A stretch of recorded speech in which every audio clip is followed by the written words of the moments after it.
How to share your Google Calendar with others. Firstly, go to your web browser and search for Google Calendar. Tap on the first link and you will land to Google Calendar interface. On this interface, on the left side, you will see all your calendars.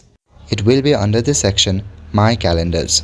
Additionally, you will also see Other Calendars section.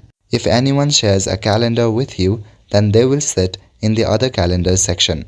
Under My Calendars, if you hover over any calendar, you will see a three-dot icon. Click on the three-dot icon next to the calendar you want to share. Here you will see the option Settings and Sharing. Click on that. When you do that, then a new interface like this will open. Here you can edit the name, description and other factors of your calendar.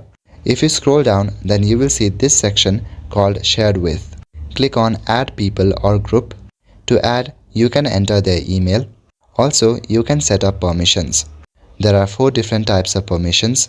You can see permission, hiding details or giving them details.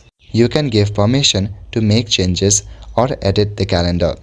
After sending in the request, the other person will need to receive it. Only after they receive it, you will be able to share this calendar. That's all for today. Thank you.